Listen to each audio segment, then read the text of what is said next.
Olá, olá a todos que nos acompanham nessa TV Fórum, mais uma entrevista muito importante com o nosso querido Paulo Clias, doutor em economia, um dos economistas preferidos aqui da nossa TV Fórum, sempre está aqui com a gente. Bem-vindo, Paulo, e muito obrigada por ter disponibilidade de tempo aí para conversar um pouquinho com a gente. Oi, Ana, bom dia. Eu que tenho que agradecer o convite, né? A gente inverte os cumprimentos e os agradecimentos. É sempre um prazer estar com você e com todas e todas aqui do nosso Fórum Café.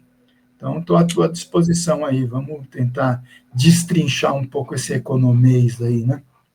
Exatamente, essa é a nossa missão aqui nessa entrevista. Eu vou começar com uma pergunta muito básica, é a pergunta que todos nos fazem, que gera altíssimos comentários nos nossos chats, nos nossos programas. Professor Paulo, economista Paulo Clias, por que os alimentos estão tão caros? Por que o governo Lula está nessa batida e nessa voz unida, né, do governo para tentar baixar o custo dos alimentos e não está conseguindo? Então, mano, eu acho que a gente podia, né, conversar horas sobre isso, mas não é o nosso ponto, né? Veja, os alimentos no Brasil e no mundo, eles têm ciclos, né?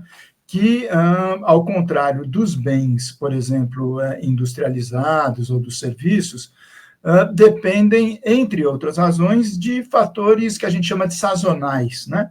Você tem o problema da safra, né? Quer dizer, se você está num país, no mês, que não tem aquele produto sendo colhido, você não vai colher o produto, né?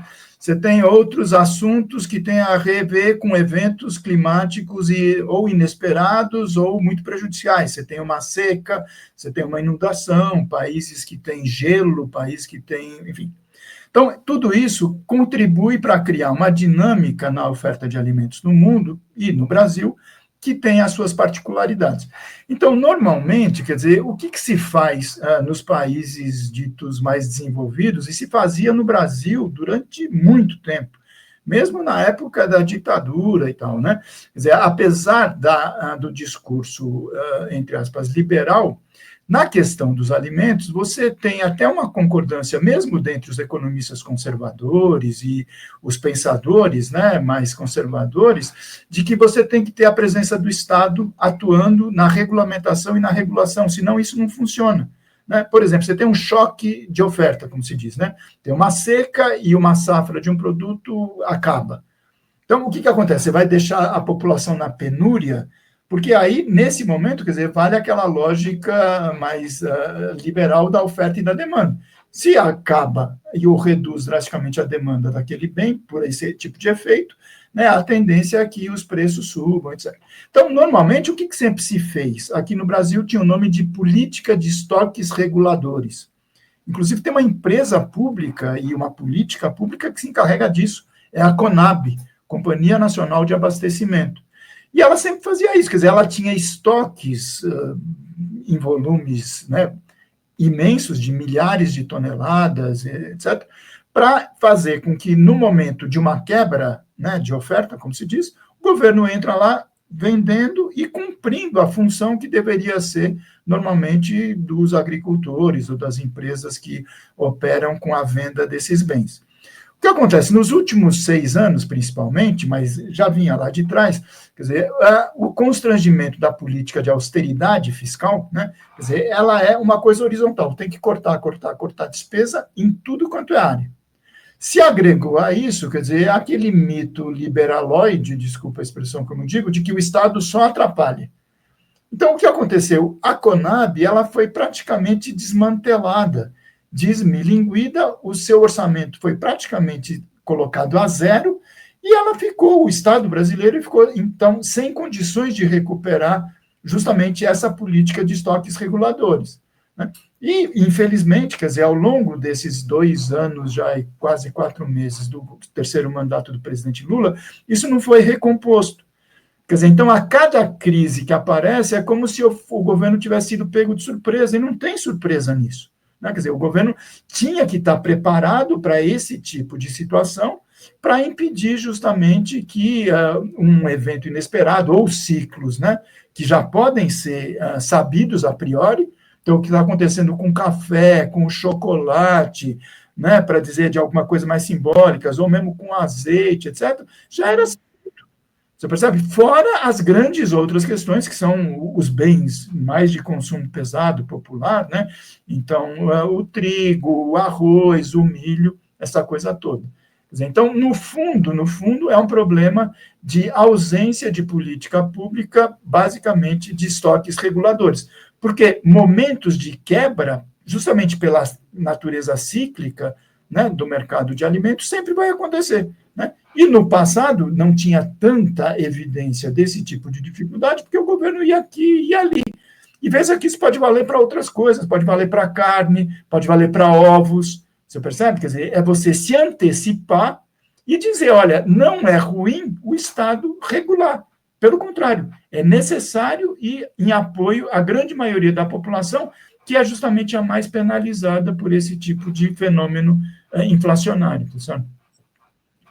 Certo. Inclusive, a gente falava bastante disso no próprio governo Bolsonaro. Eu lembro que a gente falava muito disso, né, no governo Bolsonaro, quando veio a pandemia, principalmente, né? Se tivesse tido, né, um estoque regulador, porque parece que, né, o governo Bolsonaro abandonou totalmente também, né, na época, este programa. E o governo Lula não conseguiu dar a resposta que era esperada, né? A reativação, inclusive. Houve, no começo do governo Lula, se eu não estou esquecida, enganada, uma questão com arroz também, ainda continuava a questão do arroz ou algum outro alimento, e lembro que o Edgar Preto, que é o dirigente, né, designado para a Conab, deu muitas entrevistas na época, e a promessa era de que agora sim seria recuperado todo esse trabalho no governo. E essa questão, por exemplo, o café mais caro, o ovo mais caro, que você citou, ele leva a uma percepção geral de que tudo está muito caro, né, também. Então, isso Eu bate acho, só no governo, né? desculpa, eu acho que tem dois elementos, né, Ana? Você apontou bem. Quer dizer, o primeiro é um elemento que a gente não pode deixar de considerar, que é a pressão que é exercida sobre o orçamento das pessoas e das famílias, principalmente a população da base da nossa pirâmide da desigualdade, porque a gente sabe, né, que apesar da elevação, né, do emprego, da redução do desemprego, o salário médio também ter conseguido alguma elevação, etc., quer dizer, a condição de vida da maioria da população ainda é bastante complicada, tá certo? Porque na estrutura de consumo, imagina, uma pessoa que recebe um salário mínimo, né? Quer dizer, para sobreviver uma família, por exemplo, nessas condições, pagar aluguel, pagar transporte, etc., é realmente complicado, né? E o que acontece? Então, quando você tem a elevação maior do que a inflação média, né, que é o que acontece com isso, ocorrendo em setores sensíveis, por exemplo, como a alimentação, isso dá um problema grave, porque você viu algumas pesquisas, né, a última foi da Datafolha, mostrando a maioria da população, quer dizer, reduzindo do seu gasto mensal, do seu orçamento mensal, aquilo que era dedicado à alimentação. Por dois fatores, quer dizer, porque outras coisas subiram, né, e porque os preços também dos alimentos subiram. Então, isso é um fato, né, isso ajuda a essa percepção de um descontentamento da população, etc.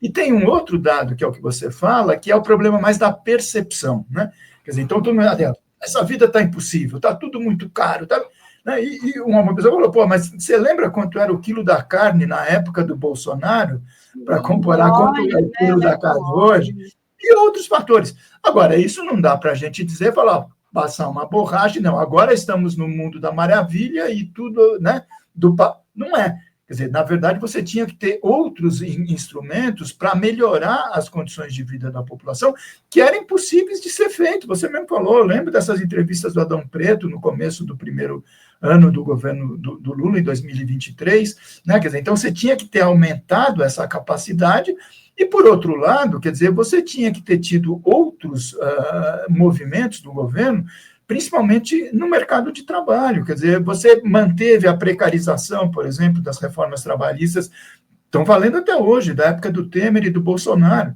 Então, a pessoa responde à pesquisa do IBGE se está desempregado ou não, eu estou empregado. Mas, muitas vezes, ganhando muito pouco, às vezes até menos do que o salário mínimo, porque foi incorporada a precariedade, o cara ganha por hora, né, trabalhando, né, 6, 7 dias por semana, numa carga horária fenomenal, e tendo uma dificuldade na sua vida cotidiana. Então, não é à toa que você tem essas pesquisas de opinião mostrando que, apesar de tudo isso que é positivo, né, quer dizer, ainda tem um sentimento de descontentamento. Descontentamento. Por causa da qualidade deste trabalho, né? Deixa eu te perguntar sobre um outro desafio aqui também do governo Lula. Essa semana, o presidente Lula enviou para o Congresso Nacional o projeto de LDO, né, da Lei de Diretrizes Orçamentárias, com salário mínimo previsto de R$ 1.630. Eu queria saber de você, se você está acompanhando este debate iniciado sobre a LDO e quais são os desafios do governo justamente sobre este projeto, né? Então, muito bem lembrado, Ana. Quer dizer, você está trazendo um assunto que está na pauta dessa semana. Quer dizer, eu, não por predileção ou prazer, né, mas eu sou obrigado por compromisso profissional, né, não de trabalho, mas como analista, etc., a fazer esse acompanhamento. Então, todo ano, né, só para quem está nos assistindo, Ana, recordar, quer dizer, tem essa dinâmica, porque isso é uma coisa constitucional. A Constituição diz, olha, para a matéria orçamentária, são basicamente duas peças legislativas, vamos dizer assim, que contam. A primeira é essa que você apontou, é a Lei de Diretrizes Orçamentárias, LDO.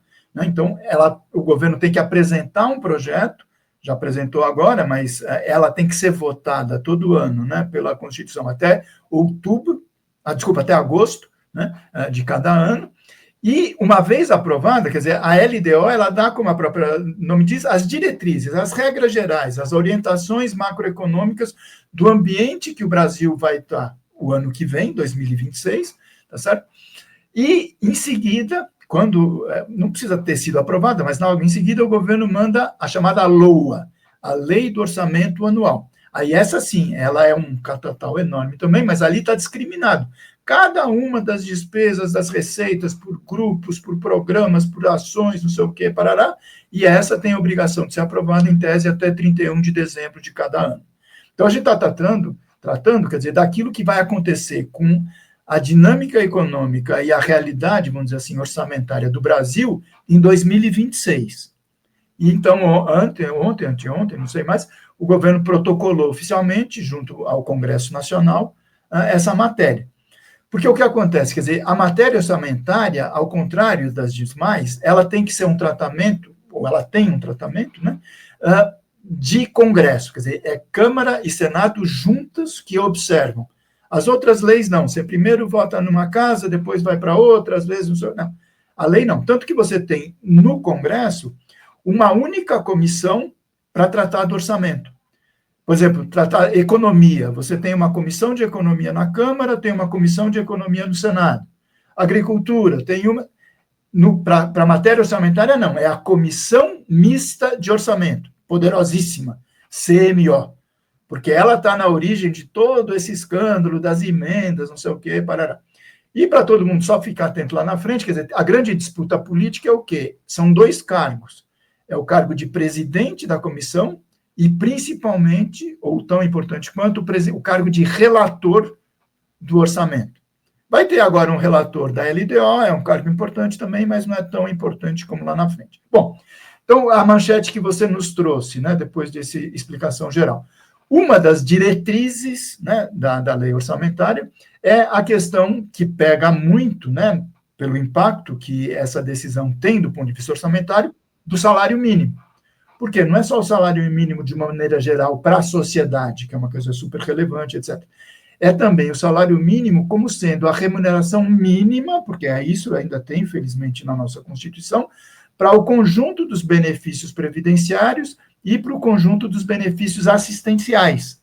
Fora tudo aquilo que influencia também nas dinâmicas das finanças dos estados, né, porque tem servidores estaduais, aposentados ou não, e dos municípios, porque você tem servidores municipais também nos 5.570 municípios que recebem a remuneração mínima, né, o salário mínimo. Então, um dos itens das diretrizes, vamos dizer assim, da lei, é essa. E ele diz, então, o salário mínimo vai ser 1.630. Então, mais do que o valor em si, né, Quer dizer, o que está por trás do cálculo que levou a esse valor? Isso é que é importante da gente debater. Aí, então, enfim, de novo, a gente tem que fazer observações críticas, tá certo? Quer dizer, o presidente Lula, na época da campanha, em 2022, sempre dizia: olha, eu vou recuperar o que o Bolsonaro e o Temer tinham zerado o jogo, não teve reajuste praticamente nenhum ao longo daqueles 6 anos. Eu vou recuperar aquilo que eu fiz nos meus 2 primeiros governos, que era o quê? O salário mínimo ter uma reposição da inflação oficial, que é o básico, né? Mais o ganho de produtividade, que é relativo ao crescimento do PIB no período. A média dos últimos 2 anos, por exemplo, era uma das formas de se calcular. Que nada mais justo, né? Quer dizer, se a economia cresceu, se o conjunto das classes dominantes, por exemplo, foram beneficiados pelo crescimento da economia, não só pela reposição da inflação, a remuneração do trabalho tem que vir junto com isso. Bom, o que acontece? Inicia o governo, né? Austeridade fiscal, novo arcabouço fiscal, etc. O ministro Haddad sugere, e o presidente acaba aceitando naquele momento, que a regra para o salário mínimo seja a mesma da regra do arcabouço fiscal. Ou seja, você não vai ter mais reposição da inflação, mais crescimento do PIB, e substitui isso por reposição da inflação mais um limite máximo de 2,5%. Né? Por quê? Porque a lógica da austeridade fiscal. Então, por exemplo, concretamente, o PIB cresceu 3 e poucos por cento, né? Então, você vai ter, no cálculo do reajuste do salário mínimo, 1% a menos. Então, você vai dizer, Paulo, mas você está discutindo centavos, mas não é isso. Quer dizer, quem vive com salário mínimo sabe a importância que cada real faz no final do mês. Cada real, com E, certeza. principalmente, do ponto de vista macroeconômico, isso é importante da gente ressaltar na conversa, né, Ana? Que você tem valores da ordem de centenas de bilhões de reais ao longo de um ano, resultado dessa diferença, tá certo? De cálculo do reajuste, que deixa de entrar para ativar a dinâmica econômica. Porque, veja, os trabalhadores, os aposentados, que é quem recebe na faixa de um salário mínimo no Brasil, como se diz no economês, ele não tem capacidade de poupança nenhuma, pelo contrário, né? Aquela história de que falta salário no final do mês. As pessoas gastam tudo o que ganham. Você percebe? Consomem tudo o que recebem na forma de ou benefício previdenciário ou salário.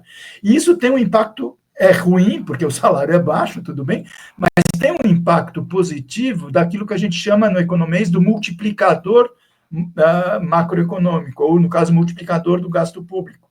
Né? Quer dizer, quando a Previdência Social paga um benefício de um salário mínimo, ou seja, para a pessoa transforma aquilo ao longo dos 30 dias em gasto. Ela consome alimentos, ela paga aluguel, ela consome tarifa de energia elétrica, de telefone, de transportes, e tudo isso provoca uma dinâmica de aceleração do crescimento da economia.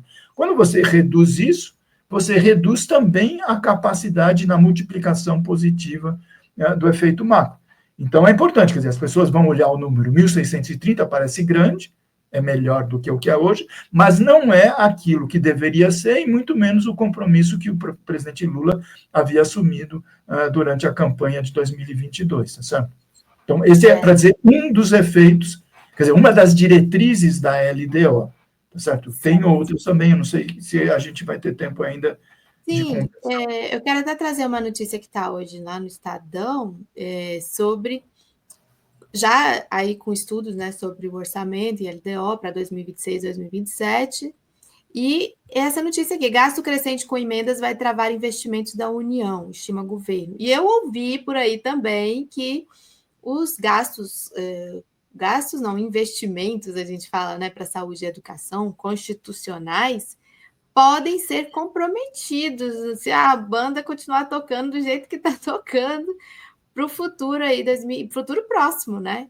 2027. Eu queria que você comentasse sobre isso. São escolhas, não, que o governo vai ter que fazer, escolhas muito complexas no sentido de garantir os investimentos sociais, de conseguir lidar com essa questão das emendas que se tornou tomou um lugar que não tinha, né, no Brasil até certo tempo atrás, a gente fala esse inchaço do poder aí do legislativo também, na condução do próprio orçamento, né? Eu estou aqui em Brasília há muito tempo, eu lembro que fazia fila dos congressistas lá no Palácio do Planalto para discutir essas coisas. Agora, o contrário, né? Parece que é o Palácio do Planalto que tem que correr para dentro do Congresso. Isso mudou muito a dinâmica orçamentária do Brasil, não, Paulo? Com certeza, Ana. Quer dizer, depois, principalmente, né, do golpe, do impeachment da presidente Dilma, né, quer dizer, a entrada do Temer e depois do Bolsonaro, quer dizer, o que essa maioria ou minoria, enfim, do fisiologismo, do centrão, o nome que a gente queira dar, mas, né, dessa massa anônima e amorfa, tá certo? Mas que é muito na defesa dos seus interesses corporativos e submetidos, né, aos lobbies dos setores que o bancaram, né, ou regionalmente ou nacionalmente as suas campanhas, aconteceu isso, quer dizer, então você inverteu, quer dizer, você tem um superpoder, né, quer dizer, que é inconstitucional, claramente, né, o ministro Flávio Dino já tem tomado muitas decisões nessa linha, dos congressistas, quer dizer, e colocando o governo executivo, que é quem seria legitimamente o encarregado de tocar e fazer política fiscal, política orçamentária, com a faca no pescoço. Então, realmente é uma situação dramática, mas o que acontece, quer dizer, a postura que o governo, e principalmente orientado pela área econômica, tem nessa matéria é a pior possível. Por quê? Por exemplo, essa matéria que você colocou, né, bem lembrada aqui no Estadão. Os outros jornais hoje, os meios de comunicação, né, do oligopólio da mídia privada, etc., estão todos tratando exatamente desse tema. Por quê? Porque a matéria chegou anteontem, ainda ninguém está conseguindo ver, né, essa matéria, eu digo, né, a exposição de motivos, como se diz, né, da Lei de Diretrizes Orçamentárias, ela tem 1.010 páginas, Ana. Então, a gente está, né, tentando debruçar para ver com modelos macroeconométricos no meio, super complicado, etc. Mas a linha é essa que está na matéria. Quer dizer, o próprio corpo do texto diz, olha, haverá dificuldades em 27, 28 e 29, faz projeções, inclusive. Um pouco na linha daquilo que a gente observou. Você se lembra bem, a gente comentou várias vezes aqui, ao longo de 23 e 24, quer dizer, no começo eram secretários de Estado, né, do Ministério da Fazenda, Ministério do Planejamento, depois a própria ministra, depois o próprio ministro Haddad, dizendo, olha, desse jeito não dá. Por quê? Porque o próprio arcabouço fiscal, ele comprime, tá certo? As receitas, as despesas, que não tem garantia constitucional. Porque isso é uma defesa de cidadania, quer dizer, o Constituinte colocou na Constituição, olha, a saúde tem um mínimo, né, vinculado à receita corrente líquida, que se diz, né? É a receita tributária. E a educação também é a mesma coisa. Por outro lado, a previdência social não é explícita desse sentido, mas ela é atrelada ao quê? Ao mínimo, que é o salário mínimo. Ninguém recebe menos que um salário mínimo como benefício previdenciário. Então, esse conjunto grande de despesas que são expressivas no conjunto, mais, né, a política de chantagem das emendas obrigatórias, quer dizer, cria no interior da despesa, quer dizer, um movimento que faz com que aquela ideia que o arcabouço fiscal diz, as despesas no seu total só podem crescer a um ritmo de 70% do crescimento das receitas, você cria uma bomba de efeito retardado, já criou, né, em 2023. Porque está dizendo, olha, a receita vai crescer a 100%. Tudo bem, quer dizer, não, ela cresce, né, dado. A despesa só pode crescer a 70% do crescimento da receita, então ela está dizendo, olha, vai ter uma série de itens de despesa que não tem essa garantia constitucional que vão ser esmagados, né, que é o que a gente aconteceu desde da Conab, estoques reguladores, segurança pública, investimento, saneamento pessoal, tudo. Então, a solução, quer dizer, na verdade, era o quê? Era mudar a regra do arcabouço, como sempre teve no passado, entendeu? Quer dizer, antes do teto do Temer, antes de 2016, você tinha instrumentos draconianos ainda, por exemplo, a Lei de Responsabilidade Fiscal, da época do Fernando Henrique, está valendo. Ela é draconiana, etc., mas ela não chega a fazer esse tipo de limitação. Esmagamento, né? De fazer o esmagamento. E aí, então, só para fechar, quer dizer, você tinha, então, 23 e 24, todo mundo dizendo, ó, vai ter que mudar. Felizmente, o presidente Lula não caiu nesse conto de carochinha, né? Quer dizer, o Haddad teve que recuar, Simone Tebet recuou, mas os subalternos das suas áreas continuaram minando, né, a imprensa, fazendo um clima de catastrofismo, se amarrando, né, ao arcabouço, que ele sim é imexível, né, que bastava mudar uma regra do arcabouço, né? Ou então mesmo essa obsessão de dizer, olha, vamos zerar o déficit primário, ou agora pior ainda, vamos gerar para que gerar superávit? Eu brincava, para que fazer déficit igual a zero? Porque zero é bonitinho, é redondinho, né? Legal. Não precisa, a grande maioria dos países do mundo tem déficit. O Brasil, dos últimos 10 anos, 9 foram de déficit. A gente não está trabalhando com a economia da Ana, do Paulo, né? Que a gente não pode gastar mais do que a gente tem, mas o Estado Nacional, o Estado brasileiro é totalmente diferente. Não vai quebrar porque em 1, 2, 3, ou mesmo, como a gente viu, 9 anos seguidos, está fazendo déficit. E para fechar, com um detalhe da maldade, que está correndo por fora de todo esse cálculo as despesas financeiras, que são despesas orçamentárias também, está naquela lei.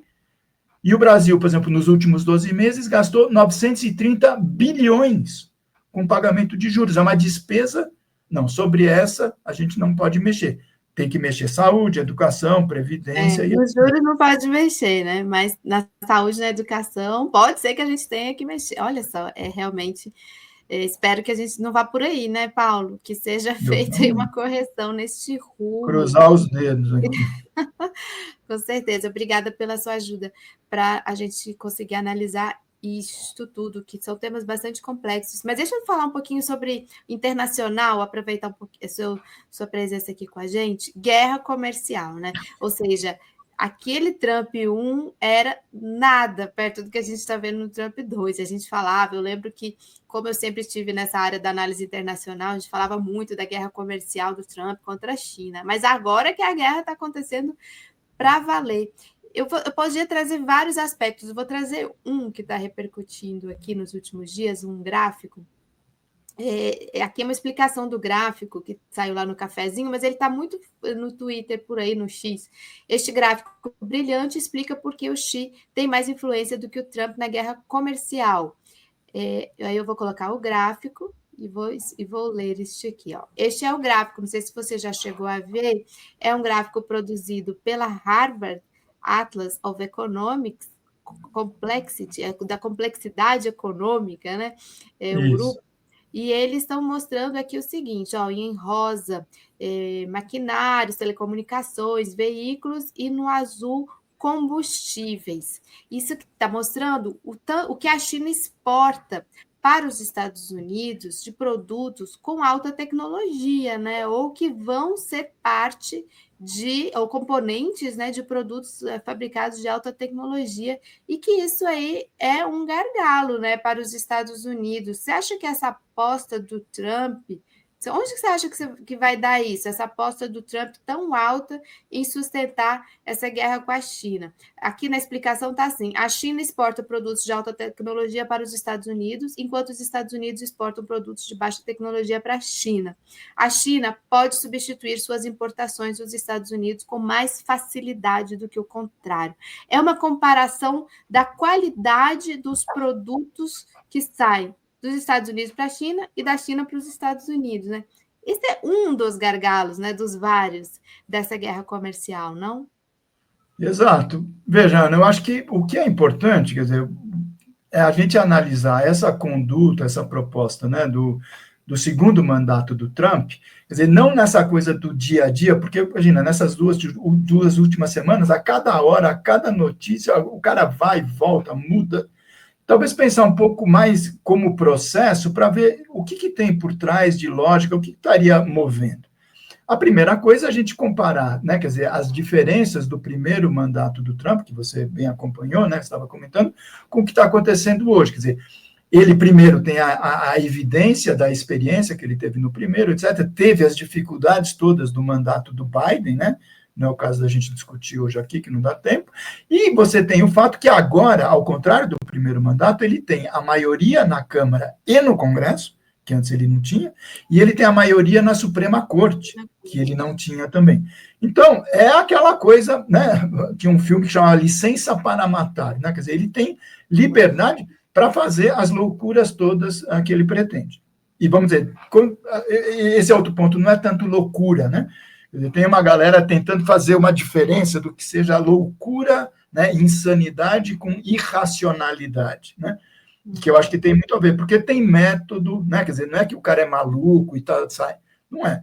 O fato é o seguinte, quer dizer, você tem um processo que é um processo histórico, já tem muito tempo, né? Quer dizer, antes até do primeiro mandato dele, que é, vamos dizer, uma tendência à redução relativa da presença, da importância da economia dos Estados Unidos no mundo e um crescimento da participação da China. Isso é fato e do meu ponto de vista, é uma tendência irreversível, né? Porque é um movimento de longo prazo, né?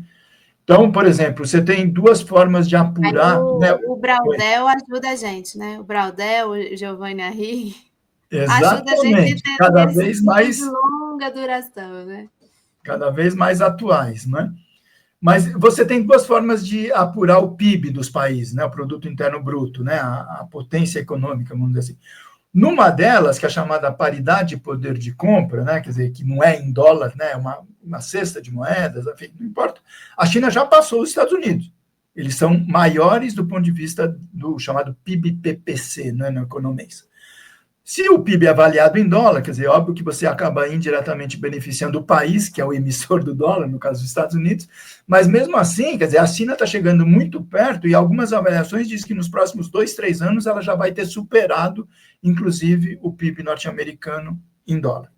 Então, o que acontece? Se você imagina, do ponto de vista da definição de estratégias, né, quer dizer, das classes dominantes, né, do chamado think tanks, né, os órgãos pensadores de estratégia do poder dos Estados Unidos no mundo, quer dizer, tem uma disputa de estratégia, quer dizer, então, não vou dizer uma galera, mas uma visão que diz, olha, a gente continuar no que essas décadas últimas foram, independente republicano, democrata, não importa, mas tentando disputar no resto do mundo a nossa presença, é uma estratégia que está se revelando fracassada, porque a gente vai perder, e a gente já está perdendo e vai continuar perdendo.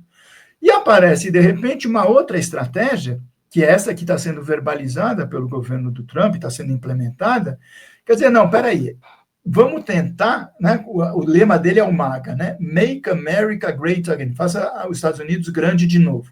Vamos voltar para dentro. Nós somos um país continental, é verdade, né, tem uma saída para o Atlântico, saída do Pacífico, um dos maiores países do mundo, muita possibilidade de desenvolvimento de atividades agrícolas, por exemplo, uma população grande, um mercado consumidor, portanto, muito grande, uma capacidade industrial instalada de décadas ou de séculos também. Falar, esquece, vamos cortar as nossas relações com o resto do mundo e vamos nos dedicar a nós. Tem um conteúdo político, porque você ganha, por exemplo, um movimento sindical para isso, é uma loucura. Os principais sindicatos de setores estratégicos, automobilísticos, por exemplo, apoiam. Porque eles dizem, não, isso vai ter mais emprego, isso vai recuperar a industrialização, vai ter mais salários, parará, parará, parará. Então, essa é uma estratégia. Tanto que no primeiro dia ele saiu metralhando o mundo todo. Não era um problema só com a China. Nenhum país do mundo deixou de ter uma retaliação da tarifa, né, de 10%. O resto para cima. Agora a China está quase 245, mas enfim, não importa. Então o pessoal diz, não, mas isso é a bravata dele, ele sai atirando para todo mundo para depois tentar negociar no caso a caso. É possível que seja assim, e está se revelando. Só que a pergunta é, quer dizer, essa é uma estratégia que vai dar certo? Eu, na minha humilde opinião, e de muitos outros economistas, né, do campo progressista no Brasil e no mundo, dizem que não. Né? Quer dizer, ela pode até ter essa possibilidade de solução no curto prazo, né? Mas a médio prazo, você vai dizer, não, então os Estados Unidos vão voltar para dentro, eles vão recuperar a sua economia daqui a 5, 10, 15, 20 anos, porque esse é um processo longo, eles vão voltar a ser o império que eles eram no passado, só que o filme não para. Né? A China, a Rússia, a Índia, a Europa, a América Latina, a África vão ter continuado estabelecendo relações internacionais. Quer dizer, o imperialismo, as trocas internacionais não acabam porque o maior ator do mundo resolve sair do jogo. Tá certo? Então, tem uma tendência, quer dizer, que essa é uma questão, né, de difícil solução. E eu acho que está tendo no dia a dia, no interior dos Estados Unidos, justamente essa disputa. Tanto que o Musk, por exemplo, o Elon Musk, né, todo mundo já deve ter ouvido falar, é um dos principais assessores, financiadores, é um ministro importante para tentar levar para o âmbito do Estado, né, do governo, a lógica das suas empresas privadas, né? Ele está em discordância com uma parte disso. Ele não pode dizer explicitamente, mas tem uma disputa pública entre ele e o principal responsável pela área econômica, porque o que é? Ele é um industrial da área de ponta. E ele sabe que essa postura do Trump, por exemplo, vai prejudicar as indústrias e o capital e os impérios do oligopólios norte-americanos, nos Estados Unidos e fora dos Estados Unidos. Então, o que acontece? Você tem, por exemplo, ao longo das últimas décadas, os diversos governos, né, norte-americanos estimularam as suas empresas a o que eles chamam de delocalização, né? Vá para a Ásia, principalmente para a China, porque lá você produz mais barato, salários baratos, insumos baratos, etc., e exporta para o resto do mundo. É isso que acontece, né? Pegar simbolicamente, né? Quer dizer, o iPhone, desculpa estar fazendo propaganda de um dos grupos dos produtores de celulares, né? Mas é isso, quer dizer, é produzido lá. E agora, com essa medida do Trump, e depois com as previsíveis retaliações da China, isso ficou completamente incerto. Não é que da noite para o dia vai acabar, não é isso? Mas está tudo em disputa, porque muito provavelmente o Trump menosprezou a capacidade ou subestimou a capacidade da China de ter uma postura mais ofensiva na questão diplomática, porque realmente a China sempre foi muito cautelosa, etc. Mas nessa questão, não, eles foram pesados. Então, eles proibiram, por exemplo, a exportação de materiais, de minerais raros e super caros para os Estados Unidos, que são necessários para a produção de alta tecnologia. Aquele gráfico que você acabou mostrando, quer dizer, o que era vermelhinho, para quem estava vendo, o que era? Aquilo que a gente chama no economês produtos de maior valor agregado. Está escrito ali, high value, including tal. E o que acontece? Quer dizer, você impede que a China exporte para os Estados Unidos, quer dizer, então a produção industrial norte-americana vai ficar prejudicada, mas, por outro lado, uma boa parte da produção, entre aspas, norte-americana já é realizada fora dos Estados Unidos, é realizada na China. Então, se você coloca essa situação no estresse de limite da disputa comercial, os Estados Unidos estão dizendo, olha, voltem vocês, capitalistas que foram para a China, para produzir aqui internamente no território norte-americano, para gerar emprego, barará, barará, barará. O que a China vai falar? Vai fazer aceitar passivamente? Porque foram décadas de criação de capital fixo, não é? As indústrias estão lá, em território chinês. Vai deixar os caras botar o capital, né, as indústrias dos navios atravessarem os oceanos para voltar? Não, não é isso. Os caras quer ir embora, o capital fictício, ele vai embora. Agora, a empresa, a máquina, a capacidade produtiva, o recurso tecnológico e os trabalhadores ficam aqui e passam, no limite, o governo chinês pode até encampar, expropriar, estatizar, o que seja essas empresas. Ou seja, a capacidade produtiva permanece, né? Então, efetivamente, quer dizer, ao longo dessas semanas, quer dizer, o governo Trump está sendo obrigado a recuar em alguns aspectos, outros não, né?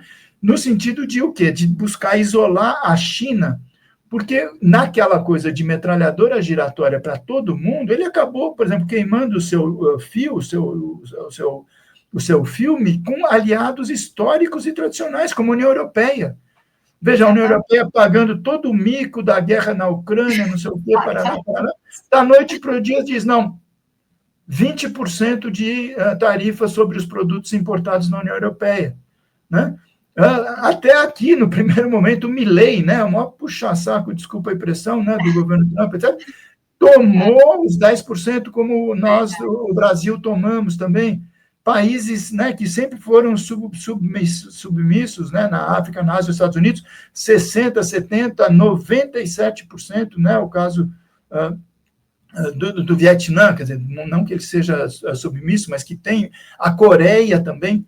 Então, ele criou uma situação de auto-isolamento que é uma coisa impressionante. Quer dizer, e quando ele fala isolamento, se você vai na raiz da palavra isolar, isola, né? É ilha em italiano, né? Quer dizer, é isso, olha, vamos fazer uma espécie de autarquia econômica dos Estados Unidos, esqueçam vocês do resto do mundo, vocês só nos atrapalham, e nós somos muito bons, né? Nós somos empreendedores, não sei o que, a gente vai se virar sozinho sem vocês. E a realidade está mostrando, não é bem assim, desculpa.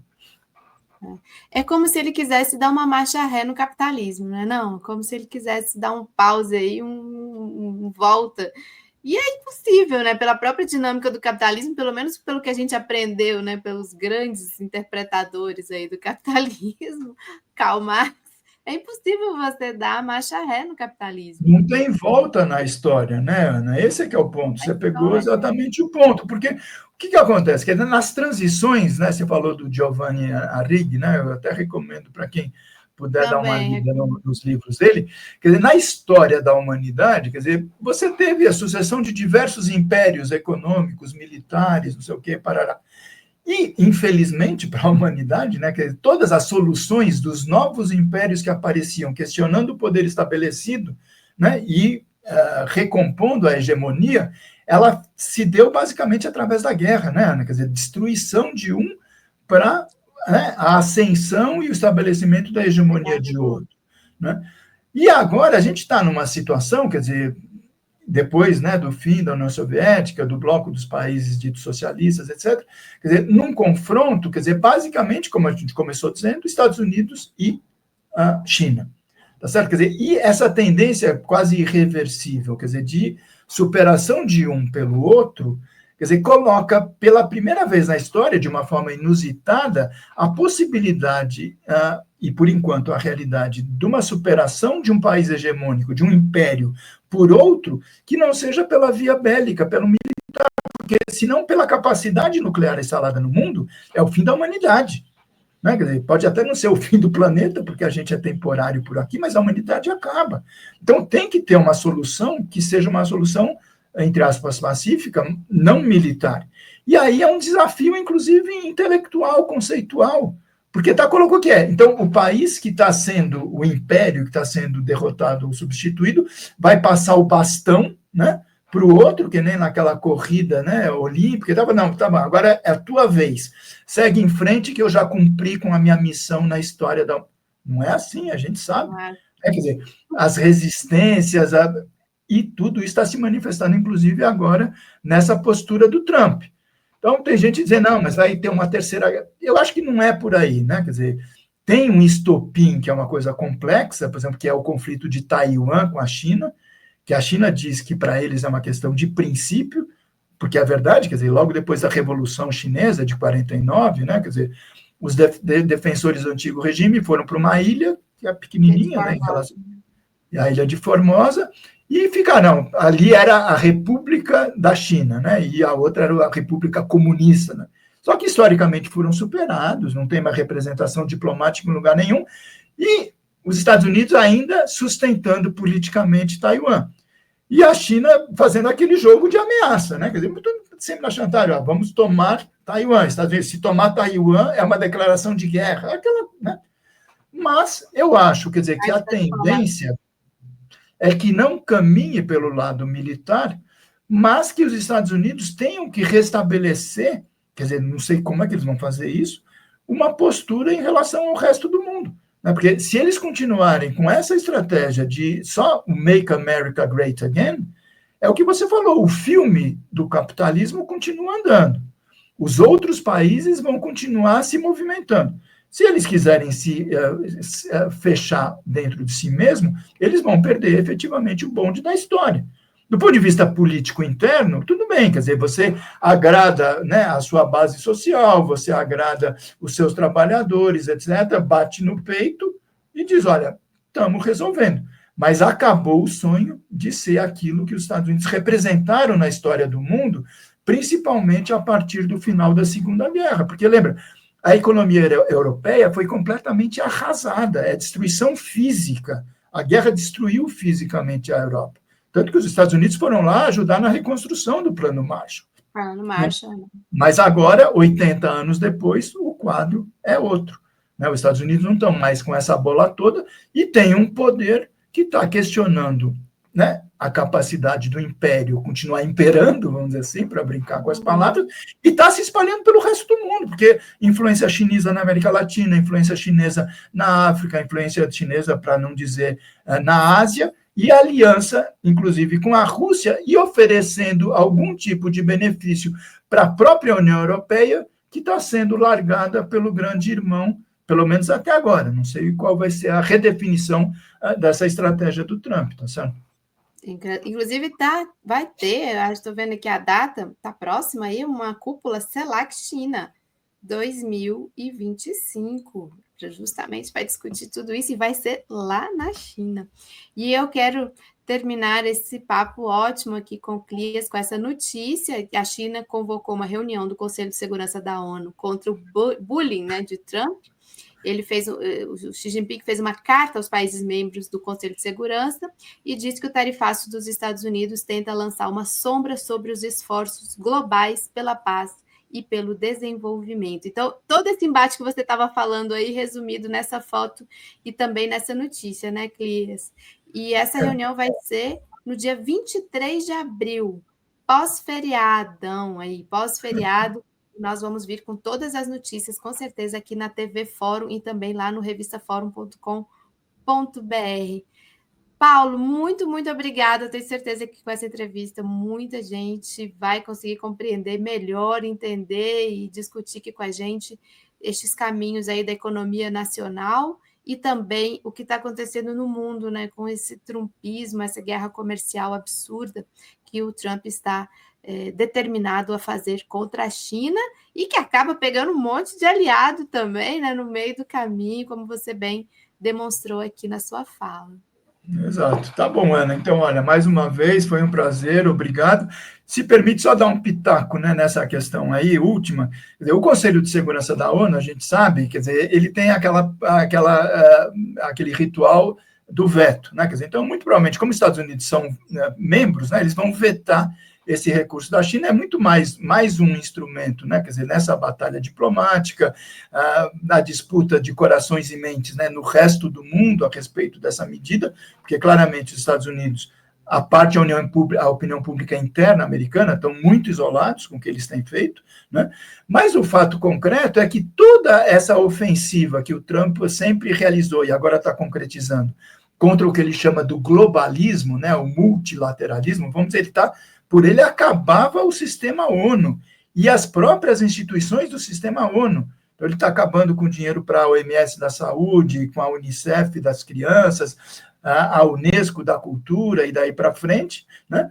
Mas também com a OMC, por mais contraditório que seja, que é a Organização Mundial do Comércio, que teoricamente seria para defender, com muitas aspas, o livre comércio, sempre acabou apoiando, né, as posições dos Estados Unidos e de outros países que abusam do seu poder, né, no comércio internacional, mas mesmo essa instância o Trump está minando.